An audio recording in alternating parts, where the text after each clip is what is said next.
Hello everyone, welcome to another vlog. So in today's vlog, I am going to discuss something that a lot of GMAT applicants have to go through, unfortunately. And that is they have to end up retaking the GMAT.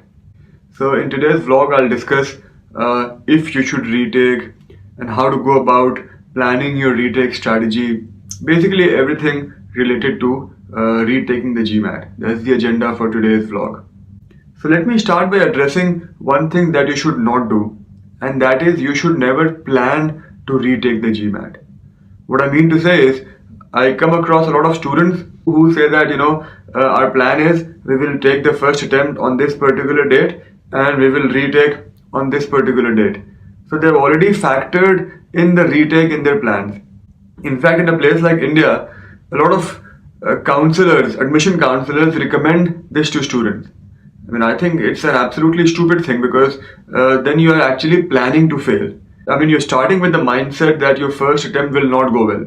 So you already planned for a retake, in which case your first attempt will definitely not go well because subconsciously you're convinced that it's not going to go well.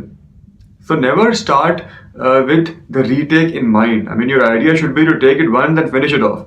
And there's no guarantee that the retake will go well in any case. So never plan for a retake. Now, so when do you retake? Before you go for your first GMAT attempt, most of you would have or should have taken some practice tests. Those practice tests should definitely incorporate the GMAT preps because your GMAT prep score will give you a very good idea of your true score. Let's say on your GMAT prep, you are in the 650 to 680 range. Then on the actual GMAT, it is very, very unlikely that you will get to a 700 or more. Normally, through experience, if you ask me, your score on the actual GMAT will be around 20 to 30 points lower than your average score on the GMAT preps. And only the GMAT preps. Don't bother with the other scores of a Kaplan or a Veritas or any of the other guys because they don't know how to score a test. Just take my word for it. Use those tests. As I've said in an earlier vlog, use the other third-party tests as a good test practice, but don't take the score seriously. For scoring, only stick to the GMAT prep. So on the GMAT prep, if you are around 680 and you're going in to take the test hoping that you'll get a 700, it's possible. I've seen that also happen, but maybe a 20% possibility. And that will be a big function of your nerves, by the way. The higher chances are that you will end up with a 650. So whatever your target score is, you only go in to take your first attempt if you are around 20 or 30 points above that in your practice test. Otherwise, you're being overly optimistic, which I've seen doesn't always pay off on the GMAT. So keep that in mind before you book your test date. So now let's go one step ahead. Let's say you've been getting 730, 740 in your GMAT preps and you decide to book your GMAT date. You go and take the GMAT, you end up with a 640 or a 650 or a 600. Should you retake? Absolutely. In fact, that is the only situation in which you must retake. Because I know your true score is around 730, 740, which is what you were getting in the GMAT preps. 710 if you're having a bad day. But it's not a 650 or a 640. So then something went wrong. Could be your time management, could be, the nerves got the better of you. Whatever it is, but your score is not your true score, in which case you must retake. So the only situation in which you retake is if there's a huge discrepancy in your score in your practice test, the GMAT prep, and in your actual test. If it's on the same lines, you were anyway being optimistic and you should not have gone ahead with the attempt in any case. So now let's come to your retake strategy. Let's say you have decided that you'll be retaking for whatever reason. So how do you plan your retake?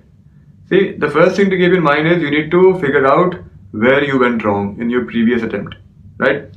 For which I think the ESR, the enhanced score report that the GMAT gives you, will be very, very useful, especially now that it gives you a breakup of how many questions you got wrong and the difficulty level of the questions is very useful. So one, get the ESR, and even if you cancel your test score, you can get the ESR. A lot of people think that if they've cancelled the score, they won't get the ESR. Of course, you'll get the ESR, and you'll get that in a day or two. So buy the ESR, it will cost you $25, but that will be money well spent. So make sure you buy the ESR and you analyze that and you figure out which were your weak areas, which are your strong areas. Depending on what you identify, you work on those areas. If it was a conceptual problem, you work on those concepts, whatever you identified. If it was more of a time management problem, maybe you did not take enough timed section tests, then you work on your time management. I mean, each of those is a separate topic. If it was that you did not take enough practice tests, then this time you take more practice tests. So identify where you went wrong based on the ESR and address those areas before retaking the GMAT. And how much time should you spend on this? Well, again, depends. If you were getting a 740-50 in your practice test and you ended up with a low score, then you can even retake in 16 to 20 days. I mean, 16 is the minimum number of days. I think within 20 days retake, because if you delay it, you might actually forget things. Your score might actually go down. And it's not like you have to do a lot of work because you were anyway getting a 740, 750. So it's not that there is some great concept that you don't know. If you have fallen from a 740 to a 640 or a 660, it's because something went wrong on test day, either your time management or your nerve management, probably a bit of both. So take a few more practice tests, work on those two areas and go and take the test in 20 days time. However, if your scores in the first attempt practice test itself are not good and you were just being optimistic by going in for the actual GMAT, then you need to spend more time. Then it could be anything, a month, month and a half. Then I would suggest don't book the test date in advance. You've done it once, wasted your money, don't do it again. So now next time you only book your test date once you are in the 30-point range of your target score, ideally 30 points above. So now one problem that you will face on your retake is you would have most likely run out of full length tests. If you took all the 6 GMAT preps, you have no more GMAT preps left. Well, then I would suggest you retake those GMAT preps, especially if you were getting low scores in your previous practice test, because hopefully this time your difficulty level of questions will go up and you'll get some new questions. So do retake the GMAT preps, but whatever score you get in the prep, discount that by 50 or 60 points at least, depending on how many repeat questions you got, because you will definitely get repeat questions. So it won't be a very accurate representation, but you must still take the GMAT preps. However, the preps will not be enough because you've taken them once. So try some other third-party test also. Try some third-party test also because you will need some new practice tests. So this just tend to be a problem with the retake, but you can't do much about it. So we work with the constraints that we have. The other question people ask me in the retake is, should they repeat the OG? I am not a big fan of repeating questions because what students tell me is, I don't think I remember anything in the OG. Maybe consciously you don't, but subconsciously things stay in your mind. So, and it's not always for the better. Sometimes having attempted a question earlier could backfire because you incorrectly remember that last time I had marked this as the answer, so this time I'll mark this as the answer, and you remember incorrectly as I said, so you'll go wrong. So repeating questions is not a good idea. However, you do want to practice official questions. So there are a lot of earlier OGs, OG 11, 12, 13. A lot of them had some new questions which haven't been repeated later or earlier. You will be able to find a list of those questions. So you can practice those. That's a good idea, I think.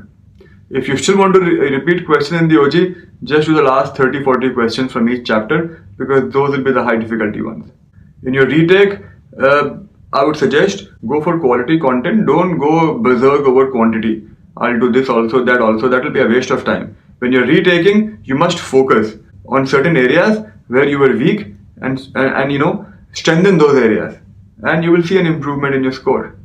Spend a lot of time on your test taking strategy because I'm sure if you're retaking in your first attempt, your test taking strategy, if there was one, went for a complete toss.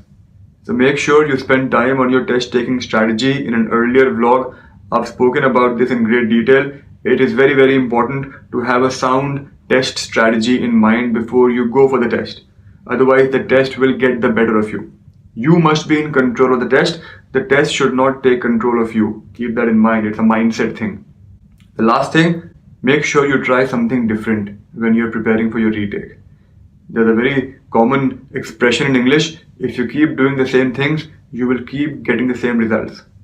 It is very difficult to break out of habits, good or bad, but you must do it because whatever you were doing the last time did not work. So it makes sense to try some new strategy, some new approach on your retake. So go into your retake prep with this frame of mind.